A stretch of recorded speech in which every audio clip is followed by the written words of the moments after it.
Welcome and thank you for being here this evening. It's great to see so many community members here in the audience. My name is Keith Michael. I'm a physician and a member of the SVMC Department of Medicine. And recently I was appointed chair of the SVHC Foundation Board, and I'm also a member of the Board of Trustees for the organization. I've been in primary care, internal medicine practice for almost 40 years. I'm in my own practice right now. I've been a volunteer for SVMC for about 20 years. Recently stepped down as chair of the North Shire Regional Advisory Board so I could spend more time with the Foundation Board. And I'm really familiar as a practicing physician with SVHC. I've been sending people to consultants there and to the hospital there. It's an exceptional group of physicians, providers, nurses. My patients echo that sentiment. We're really fortunate to have a leader in healthcare in our rural community. I rely on that commitment to quality care, and it's only getting better over time. It's my great pleasure to introduce Tom D., our president and CEO. Tom has 33 years of experience as a hospital chief executive under his management, and he's allowed us to become affiliated with Dartmouth-Hitchcock Medical Center. We've had 12 consecutive years of positive operating performance. We have a strong operating margin. He also commenced back in 2012 with making our employed medical staff multi-specialty group part of the Putnam Dartmouth group practice. The thing that impresses me most about SVMC are the numerous state and national awards for the quality of care, community leadership, and workplace excellence. You know, Tom joined us from downstate New York. He was at the Health Alliance in Kingston, New York, and integrated a healthcare system of 3 hospitals. He was president and CEO of a 222-bed Benedictine hospital for 17 years. And he has a BA, Bachelor of Science and Business Administration, and a Master's in Healthcare Administration, both from Xavier University in Ohio. So we're really fortunate to have Tom as our president and CEO, and give us some remarks, Tom.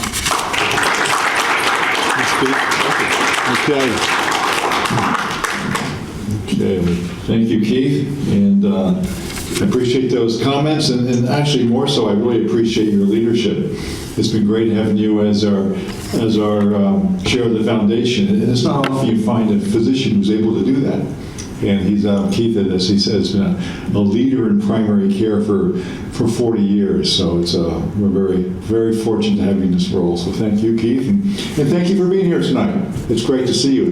I love coming down here. We're looking to spend more time down here in different events, and this is a very important area for us. And we have a terrific regional advisory board down in this region that's we've been working with, and some true leaders here. So thank you very much. And I'm just a warm up here tonight. I'm here for a few minutes just before the real stars of the show are going to talk. I just want to kind of give you a little overview of our health system, where we are and where we hope to be going over the next few years.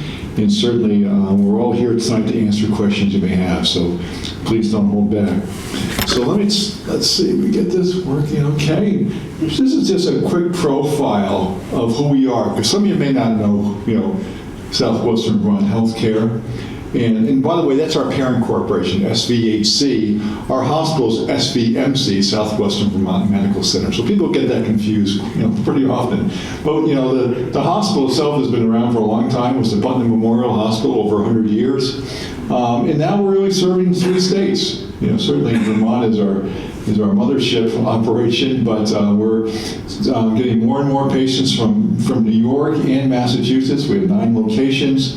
Our operating budget is about $215 million. And ironically, we're the 15th largest employer in Vermont. So it's in the scale of Vermont, we're a pretty good size, 1,400 employees and a medical staff of over 200. That last number is important, especially we have a board certified medical staff. So all of our physicians, if they come on our staff, have to be board certified through their specialty practice of where they've been trained in their residency practice. And not many small rural health systems have that. And that's something that I think is a tremendous indication of high quality care that both our board and our medical staff support. And we're pretty proud of that. This is not going to be a marketing comment, but I just want to show you some of the recognition we have. So we have kind of a reputation of playing beyond our weight class. I mean, we're not a huge operation, but we have a tremendous amount of quality here. And if you look at our vision statement talks about us being recognized as a preeminent rural healthcare system known for high quality care and for exceptional clinical practice. And these indications kind of say the direction we're going. And we're not saying we're the best. I mean, we're not kidding ourselves there.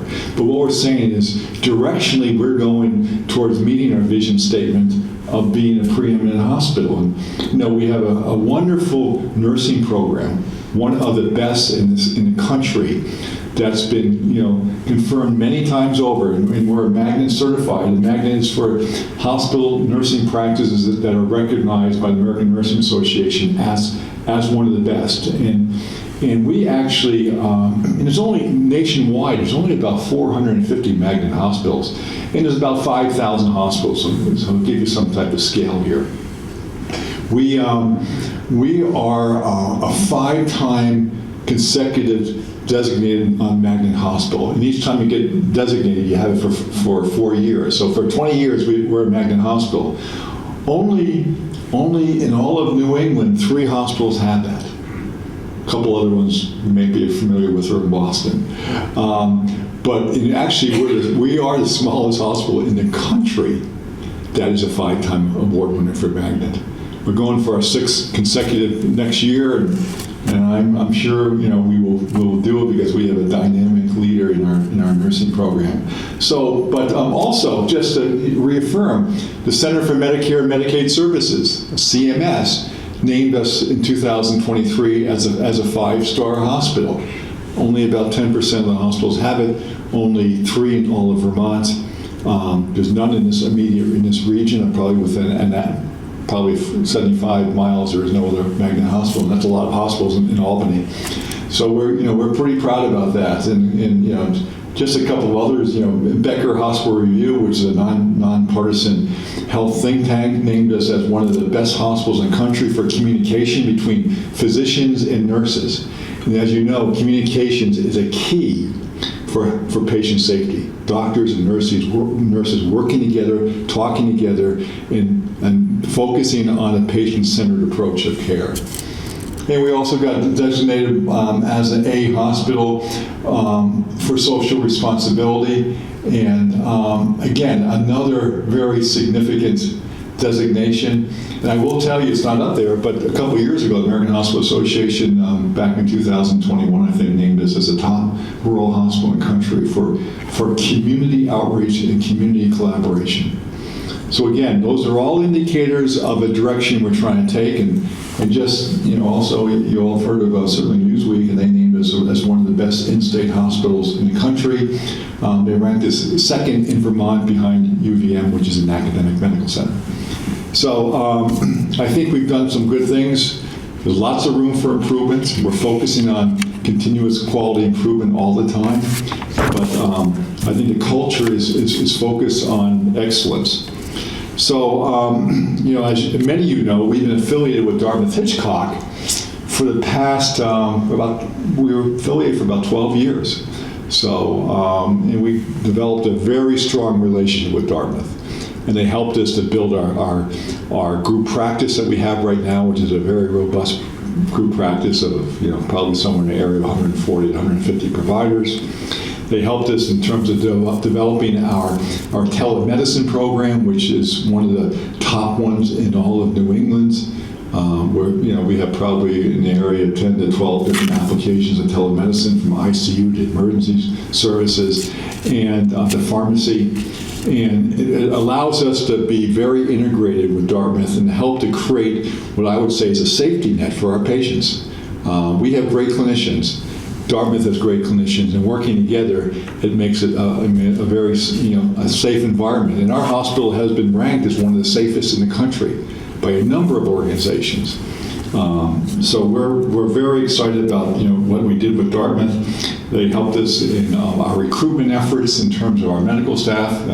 Dr. Dobson will talk about that in a few minutes. And they've also played a major role in the oversight of our quality, safety, and value division, which is certainly critical in terms of the quality of care that we provide. So, we have been a top-performing hospital, and a lot of that is because of the relationship that we've had with Dartmouth. So now we've entered a new era. And our era is now we have joined the Dartmouth Health System as a member. And Dartmouth Health is, should move on here. Dartmouth Health is a 6-hospital system, of which we're the newest member. Certainly the mothership is Dartmouth Hitchcock Medical Center up in Lebanon. That's a picture of Dartmouth Hitchcock.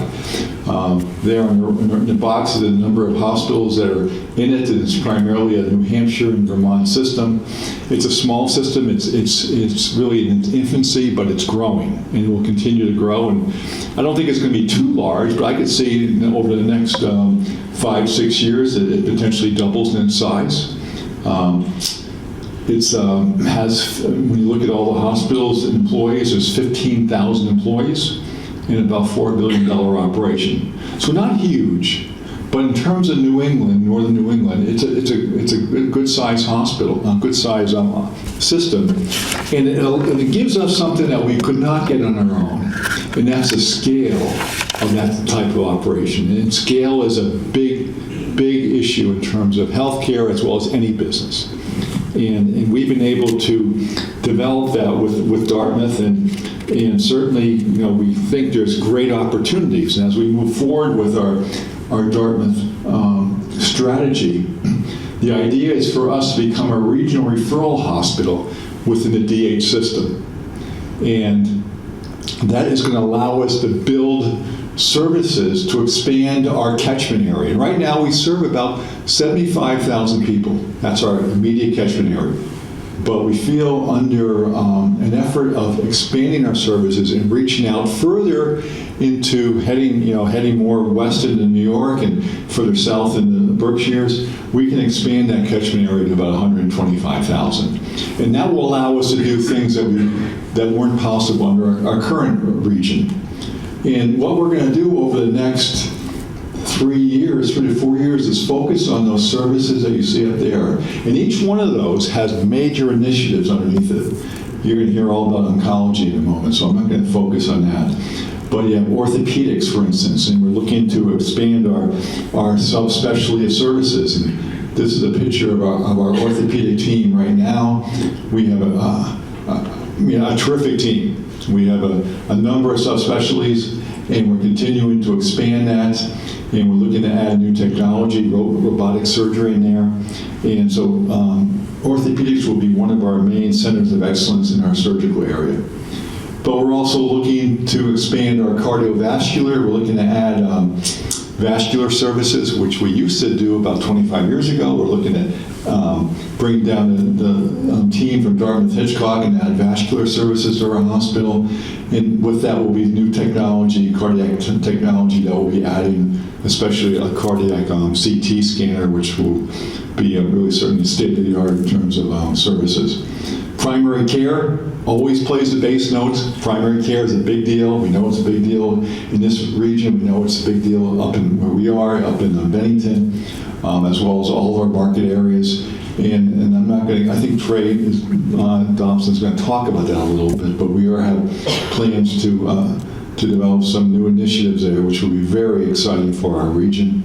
And one of the major areas that we're looking to expand in, and this is new for us, even though we did the services 25, 30 years ago, was mental health services.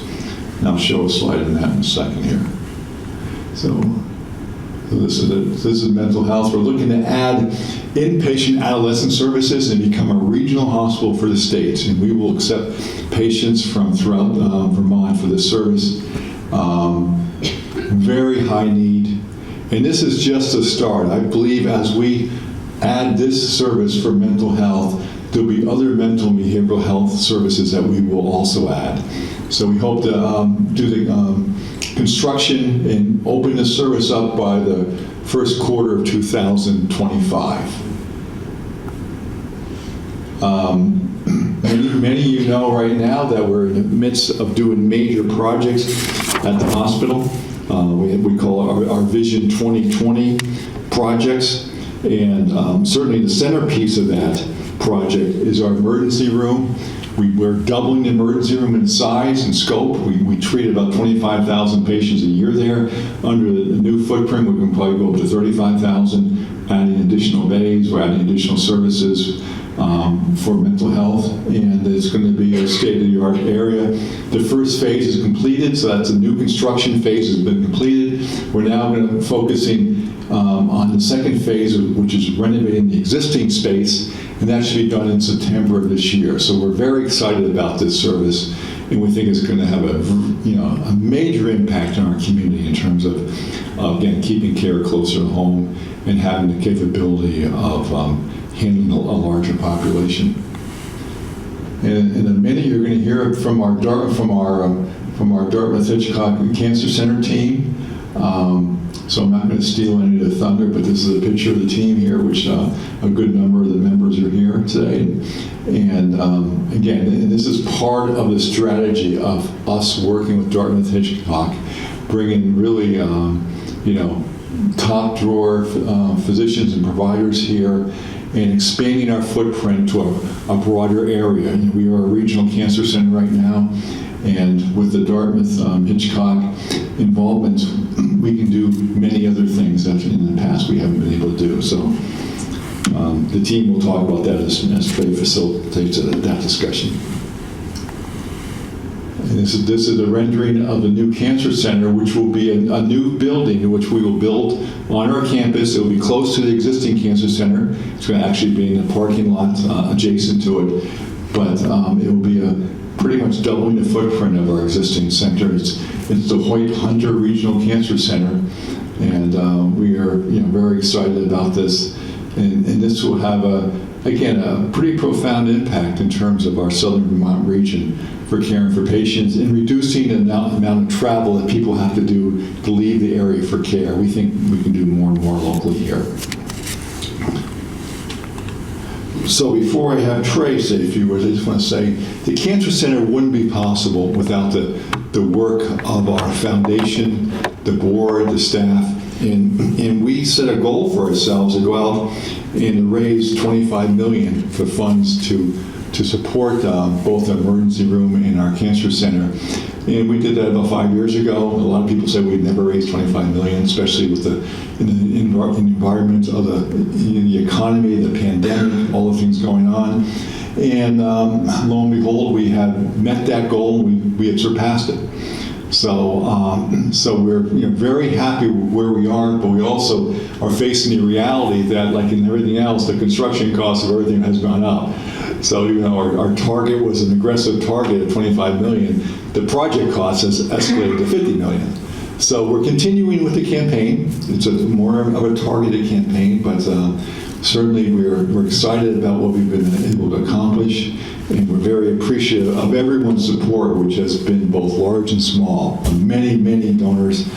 But we're continuing our efforts, and our foundation board has taken the lead here. So we will be here to answer questions. Certainly I'd love to have a chance to talk to you all individually. And let me ask Trey Dobson to come up. So Dr. Dobson is And many of you know Dr. Dobson. He's Trey actually is. I think you're getting close to your 19th or 20th year of the health system. And he's been he's come on board as an emergency room physician. Of course, he gravitated quickly as a medical director of our emergency room, and he became our chief medical officer. And now he's become chief medical officer. He's also medical director of our large group practice. And he's also leading the integration. And he's really kind of the unofficial, official, chief integration officer between us and Dartmouth-Hitchcock. And as you know, he was also the face of our efforts in the pandemic, which were, I think, one of the best efforts of any hospital in the state of Vermont. So he wears many hats, very busy guy, but it's great to have him in this role. So, Trey, here you go. All right, thanks, Tom.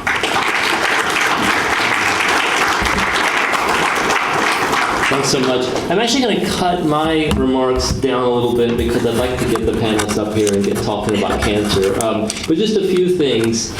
Tom had that picture up of DHMC, and that was sort of the as you said, the mothership, the main hospital. The physicians and the nurses are the same people. So, for example, Matt Vernon, who you'll meet, one of the radiation oncologists, meets every Friday with all the radiation oncologists throughout the whole system. We've all received the same training. We've been at the same places. I do half of my shifts in the emergency department at SVMC and half of them at DHMC, and there's many others in our system that do that. Dr. Kalmick's doing a lot of the trials as a part of cancer trials as a part of the DHMC system. So unfortunately, you can't do medicine where people drive around the different hospitals, but you can do a little bit of it. And I just want you to understand it's the same. Before the panelists come up, just a couple things. We've actually added 23 new physicians and advanced practice providers, nurse practitioners, and physician's assistants in 2023. That's an unbelievable amount. Now, people retire, people leave, so there's some outflow too, but it's a very positive margin. It's almost a 3-to-1 positive margin. And already in the first 2 months of 2024, and they haven't quite started yet, but we have 7 new people starting in different specialties. And a lot of that has to do, it's difficult to recruit anywhere. It's difficult to recruit in a smaller area, but once they see the medical staff and the nursing staff and all the things that Tom was showing, I know that's what won me over. It's probably won most of the people here over. So it's very important. We have critical care, we have pulmonology, we have cardiology, we have infectious disease, and we're really not a small system anymore. We're a part of a large system, and we attract the right specialties. I'm just going to highlight one real quick. OBGYN. We have 4 obstetricians, gynecologists. We have 2 nurse midwives. We're growing. We have a 3rd nurse midwife who's going to start in the fall.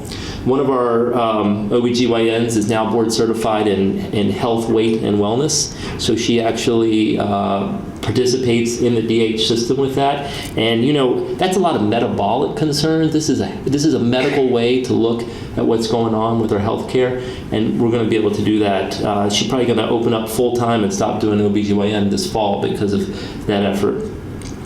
For primary care, one of the problems that across the country, well, actually, I was just in Tampa, and they must not have a primary care problem, because that's all primary care doctors everywhere. But most places have problems attracting primary care physicians, advanced practice providers, and nurse practitioners. And actually, we've been hurt with the pandemic because the hands-on experience that, for example, a new nurse practitioner was getting before, now it went all online. They're just not getting that experience. So when we try to hire people, their first question is, who's going to work with me? Who's going to do some teaching? And we're just not set up that way. Really, no place is set up that way. So we're changing. So we're putting a family medicine practice. It'll be family medicine, internal medicine in Bennington. The idea is off the ground. It's just going to take a while to build it and recruit. And we're going to recruit in experienced physicians who want to do some teaching as a part of their responsibility. And by the way, I would love that. That would be an attractive offer for me if you were going to say, you're going to carry about half the number of patients you normally carry, and the rest you're going to train people. So we know that we're going to be successful with that. Tom mentioned briefly, we're also looking at a family medicine residency. Now we can do that. You can't just put up a residency, but as a part of the Dartmouth Health System, we're going to be able to do that. That will take time. That's not going to be next year. That's going to take a few years to get together. So let me just go ahead. I'm gonna introduce each of the panelists. I'm gonna actually tell a little bit about you. Then I'm gonna have you come up and sit down. Before I do that, real quick, we have some others in the audience. I just want to make sure I recognize. just kind of left to right here. Ginny Kutu is the nurse director, so if you could stand, Ginny. Naomi Bolognani is the administrative director, and Celine Sko is the breath health and nurse navigator. Thank you guys for being here. All right, so I am going to actually call them and have them come up separately. That way you can really remember their name and put the face with the name. We'll start with the radiation oncologist, Matt Vernon. So Matt, if you come up here, they're going to tell a little bit about themselves, but Dr. Vernon has been with SVMC now for over 10 years, did his residency at the university. You can sit wherever you want. At the University of Minnesota. It's going to be a Miss America thing. A little spin. Oh, let's see. He holds the position of medical staff president at the hospital in addition to all his responsibilities. And let me just tell you why that's important. It's not like I came up to Matt and say, hey, can you be president? This is actually an elected position by his peers. So all of the medical staff vote for someone to come up and represent, and they have to have the intelligence, they have to have the integrity, the ability to speak, and he's done all those things. So he's in that position. You're almost done, actually, aren't you?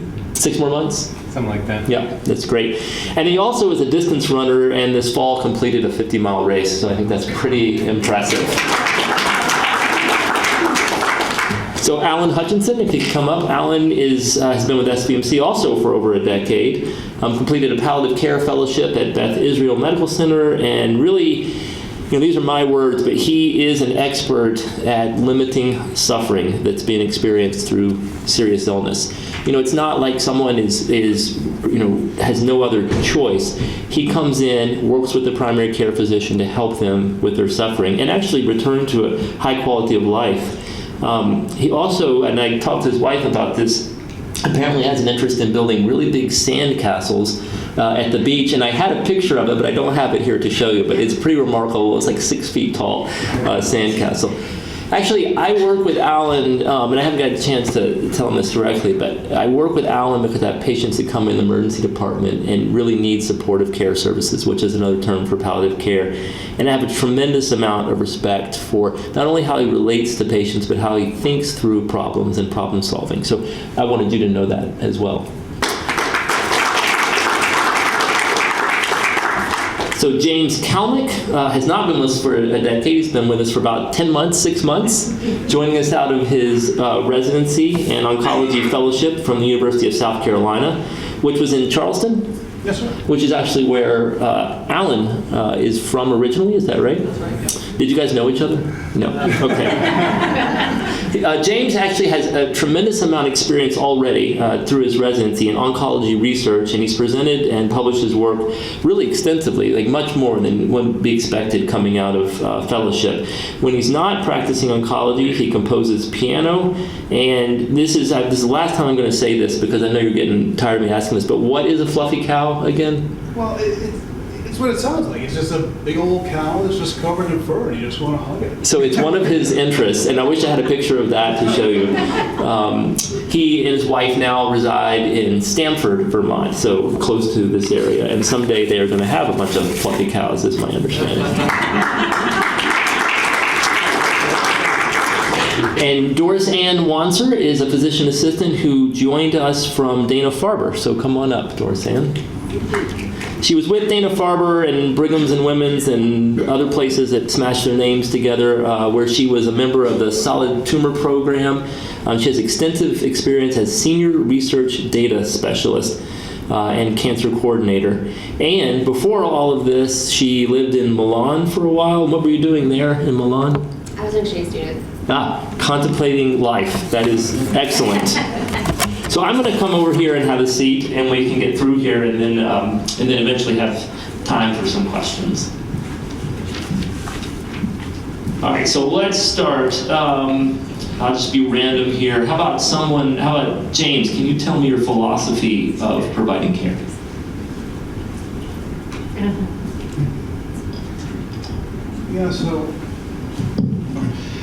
So one of the things that really drew me here was I really wanted to find a combination of being in a small organization where I can have close working relationships with the staff and with the patients. That's something I grew up with, working with my dad.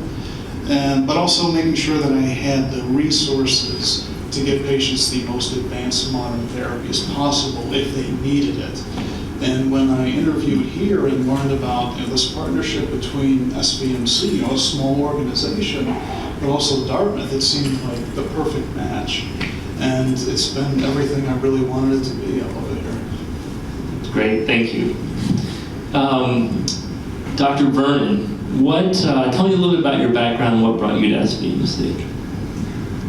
So yeah, I actually, like James, I came straight out of medical training about 10 years ago. And for many of the same reasons that really appealed to me, that we really sort of have the best of both worlds in many ways, between having a close relationship with our community. It's a tight-knit community. It's a great place to raise a family. And we've got, at the same time that we have this small community organization feel, we've got all the intellectual capital that comes with Dartmouth, Hitchcock, and the providers up there. As you were mentioning, I meet with them frequently.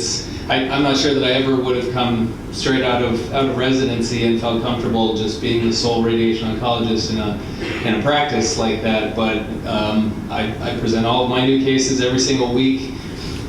St. Johnsbury and Keene and Lebanon all present all of their new patients every single week. Everybody gets a chance to see what's going on. We've all got a very close collegial relationship, and we'll pipe up and say, hey, I think I would have done this a little differently. 95% of the things coming in the door are fairly straightforward, but for that extra 5%, it's nice to have somebody to fall back on and say, hey, what would you do in a case like this? And not just because it's nice for us to have reassurance, but it's the right thing to do for patients as well. I mean, that's been studied. The more patients, or the more people you've got looking at your case, the better your outcome is going to be at the end of the day. So it's reassuring to me that 10 more radiation oncologists are going to lay eyes on this case and make sure that everybody's in agreement with what we're doing for people. You actually remind me of something, and it's also on the piece of paper here. And that is, I don't think that people know until they get cancer. In fact, sometimes they don't even know this when they have cancer, that when you go see a doctor or a nurse practitioner, physician assistant, they're not the only one looking at your case. In fact, there are many people, many other doctors and advanced practice providers looking at your case on a weekly basis. And we have a term for that. It's called tumor board, which is a terrible term because it sounds terrible to people. But to us, it's blind. It's a place where we get together, a board of people. That's where the word board comes from, to talk about cases, especially difficult cases. Maybe if it's straightforward, they might just glance at it. But you have radiologists present, you have a nursing team present, you have oncology present, radiation oncologists, you have primary care, sometimes even the hospitalists show up to participate in tumor board. Can you add anything to that, James? No, I think that's exactly right. I think having a multidisciplinary approach is just so critical for these cases because it's so complex and there's so much nuance and things change all the time. And none of us know everything. So putting our heads together, having different people from different fields of radiation, radiology, surgical oncology, that's how I know that patients are getting the best possible care because there's so many qualified eyes from different perspectives looking at each case. Not just physicians and advanced practice providers either. We've got nutrition in there. We've got social work in there. From start to finish, I mean, especially with the more complicated patients, there may be, I can think of a very complicated patient that's probably got, 12 or 15 different people that are managing different aspects of their care behind the scenes that the patient will never even realize was there. That's great. Okay, Doris Ann, tell us about what you do at the Cancer Center. So I'm the physician assistant, and so I'm an advanced practice provider. So when you first come in, you'll have your consultation, and probably with Dr. Kalmick or Dr. Carl, who's not here. And then from there forward, you'll see one of us advanced practice providers. So it's me and then Don Murphy, who is the nurse practitioner. And we kind of just continue the care. So you'll come in, you'll see one of us for one of your provider visits, and then at the next time you'll see one of the doctors. And I've been really enjoying this because it's a way for us to get to know every patient that comes through the door. And it makes it so that we're all on call, right? We have on call after hours and on the weekends, so we all know of the patient. So if someone calls, we'll say, okay, I've heard of you, I know your case, and I think that makes it a really tight-knit community so that everyone's hands are kind of in the pot. And yeah, that's what And she reminded me, Dawn Murphy is a nurse practitioner. She couldn't be here tonight because she's getting over COVID, like so many of us have been through. And then Mitch Carl is an oncologist, and he unfortunately had a death in the family, and so was unable to be here tonight. But they send their regards, and they are part of the team. We're actually trying to expand. We know we will, especially with the new cancer center. Right now, space is a little bit tight, but we will be able to open up to another oncologist and more advanced practice providers in our system. Maybe even another radiation oncologist someday. So let me move on to Dr. Hutchinson. Can you just explain what supportive care or palliative care is? Sure. So palliative care is helping people feel better through their serious illness. And it has a lot of different approaches. It looks different to different people who come to see me. And it depends what they're going through and what their needs are. You know, I ask them a bunch of questions and sort of start with where they are. And it's doctor stuff, it's medicine and tests, but it's also coping and coordinating and making plans and making decisions. So I often see people as they're starting their treatment, and then go along, see them every month or so as they go through their treatment and finish it up. And so I'm working sort of step by step along with the other doctors in the cancer center. And then you also do family medicine? Yes, so I do palliative care in the cancer center. I also spend 2 days a week at Hoosier Falls doing primary care. So I did family medicine training and then palliative care training on top of that. Let's see, I'll ask maybe James, Dr. Kalmick. How will services and care be expanded as a member of the Dartmouth Health System? Clinical trials, genetic testing? Yeah, so when I first got here, the top priority was community outreach, letting the primary care providers know, and by proxy the patients, that we have a fully staffed team to take care of them, as well as introduce them to this new partnership we had at Dartmouth. Now that we've been able to, in my opinion, successfully do that, now we're starting to share more and more patients with Dartmouth, and so I'm actually in very close contact with a lot of the providers there. If a patient needs hospitalization for some advanced therapy, then I'm in constant contact with them and facilitate them being seen at Dartmouth. So that's something I do very, very frequently. So that was kind of like the next step. Like, how do we make this partnership as seamless a transition as possible? And then moving forward, as you alluded to, clinical trials. It is a heavy logistical burden sometimes for patients to get to Lebanon. So the more we can do things like trials, what have you, or some of those advanced therapies here, I think the patients just benefit from that. So we do advanced therapies, we give advanced medications here. You don't have to be in an academic center, but you are in an academic center because it's an extension of DHMC. I just like to highlight that because sometimes people think they have to go elsewhere in order to receive that. Now, there are definitely certain rare instances, rare diseases that require an individual, a physician who only treats those diseases. And in that situation, you'd be referred out to the proper location, which might not even be DHMC. Let me actually go off script for just a second and ask, anyone can chime in here. How do you see over the next couple of years artificial intelligence and other types of technology affecting the way we treat? So more and more of oncology is being influenced and directed by the molecular profile of the tumor. And we're very good at finding these mutations. But what we're learning more and more is the actual implications of them. Sometimes we'll find these things, but we don't exactly know their significance. Does it have a prognostic implication for the patient? Is there a potential therapeutic target? And this is something that's changing day by day by day. So I think artificial intelligence, will be a very helpful adjunct to what we do on a daily basis to kind of sift through this information, make sense of it, and hopefully impact the patient's care in a positive way. Yeah, I can add on to that. I mean, we are already using artificial intelligence to some degree in radiation oncology. That helps us to define our targets. All of our patients start with a mapping scan to sort of lay out what their anatomy is, where the tumor targets are going to be, and so it's not perfect. It's sort of a first step.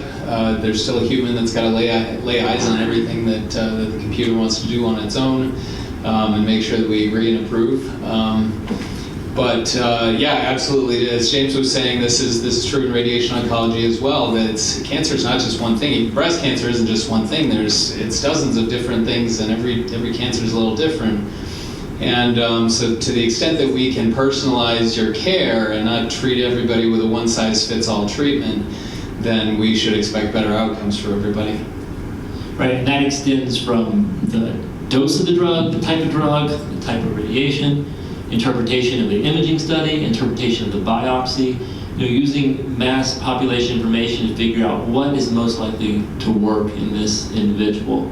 And then it also cuts down the time significantly. So the time from the imaging study to the biopsy to seeing the cancer team, we embrace that, and we know that it will be beneficial over the next few years. Tell me real quick, and I just asked this to anyone, what it means to our patients to have access to one of only 3 National Cancer Institute designated comprehensive cancer centers. That's a mouthful. What does that mean? National Cancer Institute designated comprehensive cancer center. So I think SVMC in Dartmouth is as perfect a mix as you possibly can have of a small town community practice, but access to the most up-to-date advanced treatments possible. And I think that gives patients a lot of comfort, that they can see us on a frequent basis because they know us well, but also can see like top subspecialists in any field, and we coordinate their care and just get them the best possible experience. So the response from patients has been overwhelmingly positive, and I'm grateful for that. Yeah, it's often a hybrid approach. We were talking about folks looking at your case behind the scenes, but certainly a lot of our patients will go and see a specialist at a tertiary referral center like Dartmouth or others, and get a referral and or get an opinion, and then find out, okay, this is what we would do, and then as far as actually delivering the treatment, it's just really not feasible to go to Boston or to go to Lebanon to get the treatment. But we welcome those opinions as well. Everybody, welcomes more opinions and more sets of eyes looking at your case, and so very frequently somebody will have an opinion like that come on home, and we'll utilize that input in actually implementing the plan as well. So again, it's kind of the best of both worlds in that way. And one thing that we have been actively working on is treatments that did require going to an academic center when I was in training. We have been working on protocols so they can be given here. Just anything we can do to logistically make a patient's life easier, we really did want to do. Yeah, one of the other things it means, to me personally, as a somewhat referring doctor, but Dr. Michael, referring patients, is that the outcomes are so strong that it receives that designation, and yet the patients that walk through, like when I was there this morning in the cancer center, and you can see the patients are so comfortable because they know everyone, they're not lost in the system, and that's what can happen when you try to drive far distances to big hospitals that are, they're doing their best as well, but you're just a number there, and that's not the case here. But we have the outcomes to receive those designations. So thank you guys. Anything else you want to add before we go to questions? Okay. Anyone have questions or anyone have a story? Yes? I want to talk about palliative care. Okay, in my 20 years military service, I happened to go to this place called Vietnam. And I ended up with a disease called MSA. And when I've gone to the emergency rooms and explained to the doctors what I have, they look at me like I have 2 heads. My question to you is, to the panel, is how do you explain to the physicians what I know a lot about MSA. I've done a lot of research and whatnot, and I know what my end being is going to be. I'm going to end up as a vegetable eventually within the next 5 to 6 years. And this is the first time I've heard that Southern Vermont Medical Center has palliative care. I have palliative care through the VA right now, and you probably have worked with Dr. Jolin up there at the White Rose Junction VA hospital. But how do you explain it to the doctors exactly what you got? Because it gets so frustrating for me to try to explain to them exactly what is going on. And my poor wife,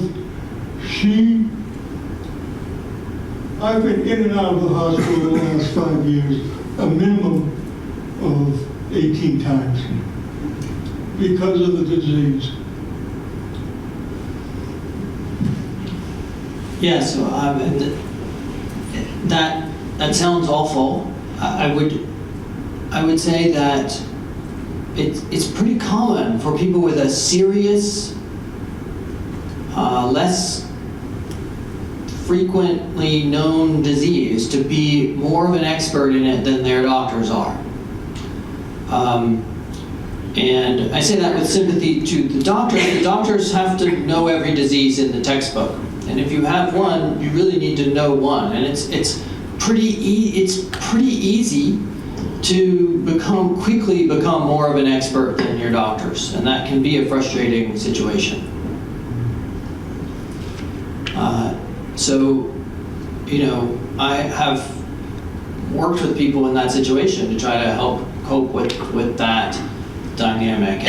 And you sort of, you have to try to have the same doctors. If you're in the emergency room, it's hard to have the same doctors. So you try to, once you educate one doctor and what you have, then you try to go back to that person.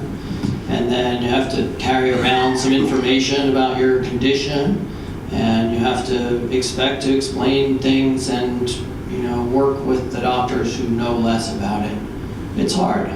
Well, the thing is that where I learned, where I had the disease was through Dartmouth Hitchcock when they did testing on me. And that's where I learned, it was about 6 years ago then? 8 years ago. So, but I've done a lot of research and everything, and I know what my outcome's going to be. Yes. And it's hard. And so if for people who are local and have been seeing palliative care specialists in other places like the VA or Dartmouth or Burlington or Albany or Boston, I often, like the cancer doctors with the other, I often sort of become the local palliative care doctor when you can't go do that traveling as well anymore. So I should also say there that the cancer, I do supportive and palliative care for the cancer patients in the cancer center. But in my cancer center office, I also see people for that who do not have cancer. So whether it's a neurologic condition or a lung or heart condition, other doctors in the community, if they want me to help with their patient, the people come to see me at the cancer center, even though they're not cancer patients. I'm going to actually add something from my position as an emergency physician and tell you this is why, I wouldn't say it's why I came here because I didn't know this, but certainly why I stay. The collegiality among the physicians means if you came in and I was talking to you and I'm an emergency physician and I don't know your disease as well, I certainly know of it and I can look up things, but I could call Alan anytime. I mean, he would want me to call him and talk to him about it. And the same is true if it's an oncology patient, if it's Keith Michael's patient. You don't see that in larger systems. You don't see that in systems where people don't have familiarity with one another. And I tell you what, it makes my job so much more pleasurable and it's so much better for patients.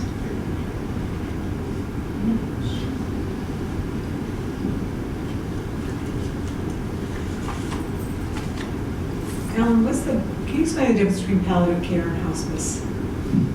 Well, they're just completely different. So hospice care is comfort care you get at the end of life, mostly at home.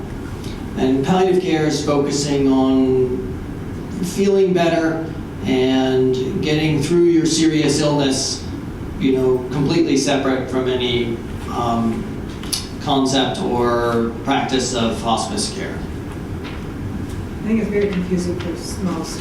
You think of palliative care and you think that's end-of-life care. It really isn't. No. It is managing serious illness of many illnesses, not just cancer. So most of the people I'm taking care of in the cancer center are, getting treatment to cure their cancer or live a long time. I'll pitch in as well. It's pretty unusual, I think, to have a palliative care service at a center our size, and it's just been invaluable. Again, we all try to treat our whole patient and to keep an eye on everybody and everything that they're having, but for very complex patients who are having pain, nausea, fatigue, difficulty coping, difficulty adjusting with their mental health, I can't say how invaluable it is to be able to say, hey, you know what, how would you feel about having a second set of eyes whose really only job is to see how are you doing, how are you feeling. I can determine where we need to be pointing X-rays and the treatment beam or whatever, but again, we try to get all of our complex patients at least, as well as most of our end-of-life patients as well, plugged in with palliative care service for sure. I have a number of cancer patients who are getting their care at the mothership, and some of them they're oncologists at Dartmouth, retiring, moving on, and they're coming back here, and I've got to say that for my practice, it's very helpful to have the Dartmouth Hitchcock medical record available to me all the time to learn where they are at their stage of practice. Can you address a little bit what the Dartmouth integration is going to mean in terms of expanding our system into Epic in the next few years? Take it? I'll take it. Yes. It means a tremendous amount. It's not only just following where the patient is, but it's much more than that. It's communication between physicians, between staff in different locations. When you have an integrated record, from a patient's perspective, it's good. Oh, they can see my medications, but it's way more than that. I had this benefit when I work up at DHMC to use that system, and it is a lot more efficient. It is much better. It is about, overall, I'm going to tell you, it is all said and done, at least $35 million investment for SVMC. It's a $20 to $25 million for the record itself, but there's about $10 million of prep IS. That's a lot of money, talking about a $215 million organization. So the timeline is we have already begun. We started July 1st, the day that we became a member hospital, with doing this about $9 million of background work. That's servers, that's cabling, that's making sure all the rooms have all of the ports, 22 ports I think it is for each room. And there's background software that needs to be done. So that's going to take about a year to 18 months. I'm going to be very transparent here. It's not going to be tomorrow, because then it's about another 18 months of bringing on the Epic system. So we're not going to see it for a good, I want to say 2 to 3 years. It's pushing the 3-year mark. We're doing everything we can to speed it up. I think Tom asked about every 2 weeks. So is there anything we can do to speed this up? And it is very important. It leads to much better care. So I'm wondering if, you're all young providers, you're going to be here for a while, and James, I'm going to throw this one to you.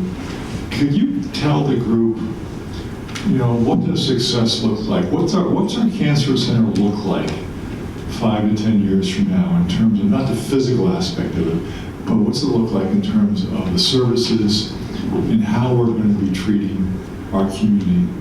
That may be a little bit different than what we're doing today.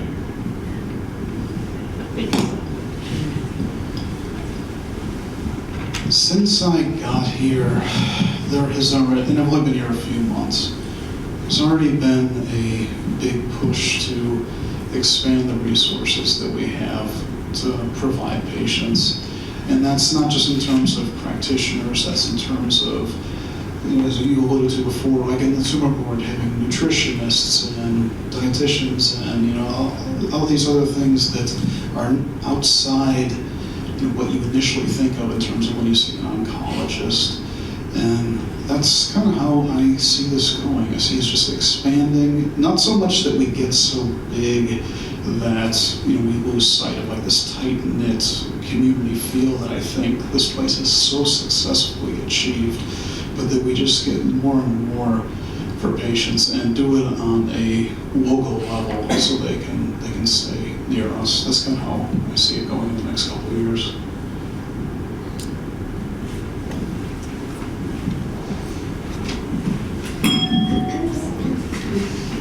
It's empty.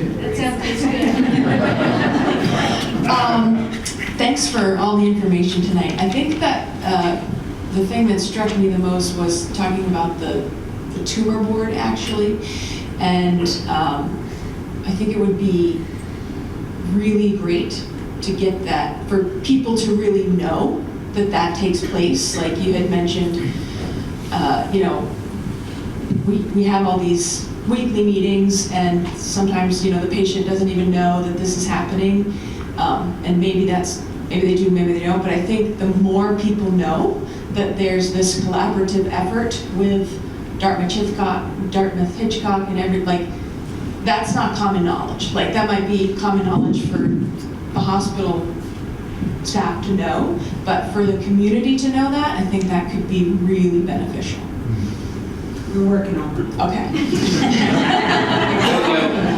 I mean, that's great feedback, and part of what we're doing is trying to get the word out. That's just the tip of the iceberg, too. I mean, that's, as I mentioned, I've got my radiation-specific meeting weekly. We've got our local tumor board meeting in which we're talking about all of our local patients here that walk through the door.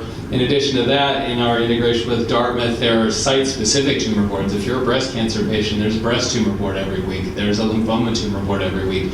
Not all of our patients get presented at those just as a matter of course, but as part of the Dartmouth family, we're welcome to attend. We can do this virtually. Everything can be done by Zoom now.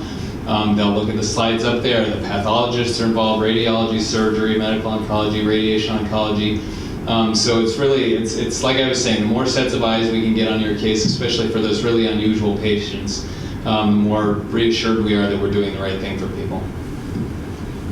If I could just say, our current cancer center, and I don't know if any of you have been to our current cancer center. Thank you. But we have this exceptional team in a very, very old facility. And we have people having infusions out in a very old waiting area of the center. And all they do is rave about the care they get. So this new cancer center is going to be a game changer. I'd love to hear, you were so involved, all of you, with the design, with the floor plan, with how cancer is going to be treated in our new center. I'd love to hear from your perspective of how you feel this new cancer center is going to change care. Well, I mean, radiation oncology is the one thing that's changing the least. It's, our machine was installed in 2016, so it's still quite new, and but unfortunately it's located behind 6 feet of concrete, so it's a lot harder to kind of move around. So everything is sort of centered around that, but we'll be doubling the clinic space. It's not just the clinic footprint as far as rooms for seeing patients and assessing and doing consults, the infusion area for getting chemo and other intravenous drugs, workspaces, the part that never gets mentioned as much as it should. But we've got people working out of what's blueprinted as closets. We've outgrown our space by a lot, and we only have one bathroom. So when there's a running joke in the cancer center that whenever we got these floor plans out, we'd be like, more bathrooms. And I think at one point the new floor plan had something like 12 bathrooms. As soon as we started going over budget, we said, maybe we should scale back the bathrooms a little bit. But I think it's important to note that the clinicians were hugely involved in the design of the floor plan. All of you, right? I mean, when you look at that, Jimmy, right? I mean, definitely. And not only in our cancer center, but in our new ER. All of the clinicians were involved in designing that new ER. And that just speaks volumes to the culture here, because they're the experts. So it's really remarkable. We're excited to have this big project move forward. Go ahead. Okay. Congratulations, everyone. I'm a part-time resident in the area, fairly new back here. Having access to good health care is so critical no matter where you live. And there are deficiencies here in Northern Berkshire. And so it's very helpful for me to learn more about this. So the question I have is, having 3 family members over the course of the last 10 years dealing with cancer, not successfully, at some point there is an end point. And one of the things I've been most intrigued about, and my current family member who's dealing with this, is the medical aid in dying program that Vermont has instituted. But I've been here for several weeks helping my family member, and the challenge has been trying to identify the doctor. There's no lists. There's no who do I go to. The doctors in Northern Berkshire haven't been fully educated in the program. I know it's fairly new, so I'm really trying to identify a smoother pathway to identifying a doctor who can assist us with the medical aid in dying program. And if there's someone I could talk with after all of this, that would be very helpful in knowing. And I know that everyone doesn't have a happy ending, and trying to close that link to finding the care beyond the palliative care to the end point would be very beneficial. So if one of the doctors could let me know who would be best to talk with after this, I would appreciate that. Sure, I'd be happy to talk to you. And thinking ahead to the end, if you want to, is what I do in palliative care also. So the medical aid in dying has been legal in Vermont for several years. In Massachusetts, they're still working on a bill. Last year in Vermont, they changed the law to allow people to come from other states to get medical aid in dying.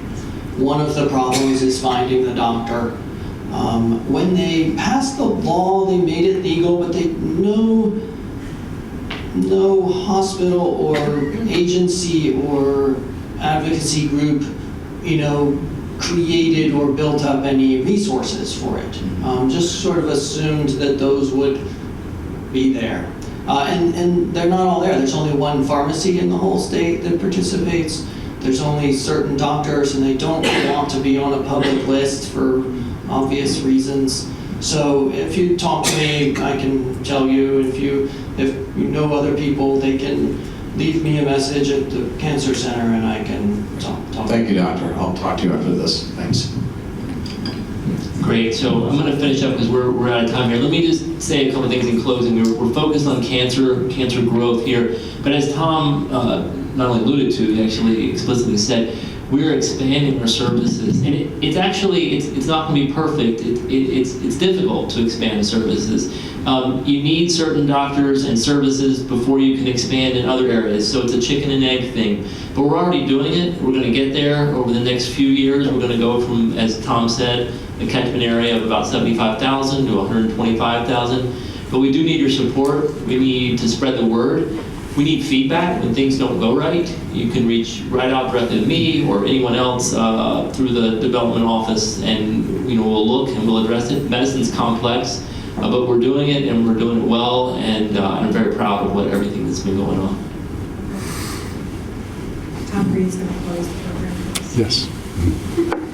So, our success at SVHC is really multifactorial, and one of the major pieces of our success is our governance structure here. And I've had 44 years of healthcare experience, 33 as a CEO, and I've never had a better board of governance to work with than the one we have here. And we have one of our board members here, Tom Green, who's on our foundation board, but also on our hospital board, and he's an example of the type of individual that SVHC has at the top of our tier, helping to steer our ship. And very, very happy to have him in this region, and should be happy to have Tom as a strong voice, and he certainly does that. So I know Tom wanted to say a few words, so I'd like to have Tom come up and comment. So.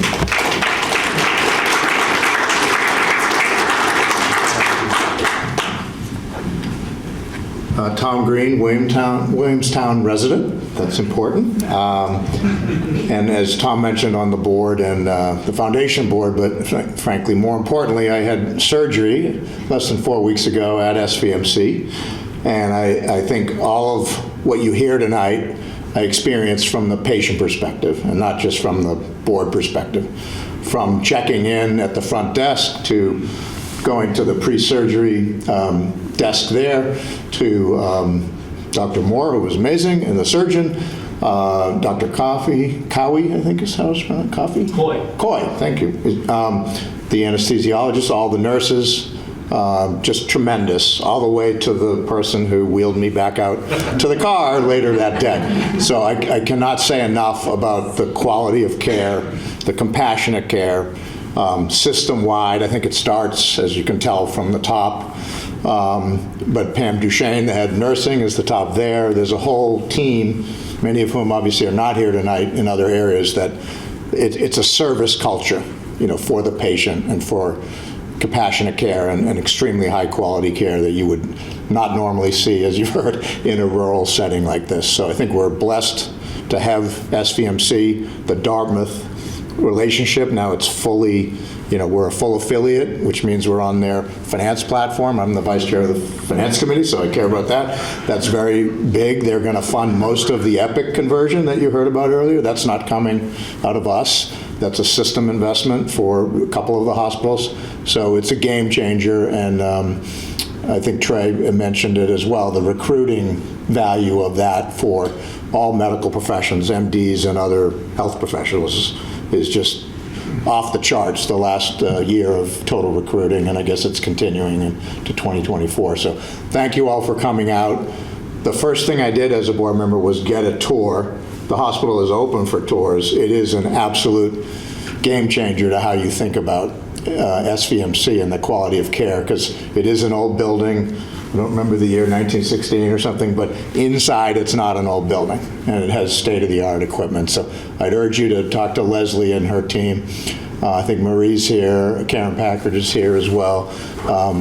Get their cards and do a tour. It's well worth that hour or so that you can take to do that. So thank you very much.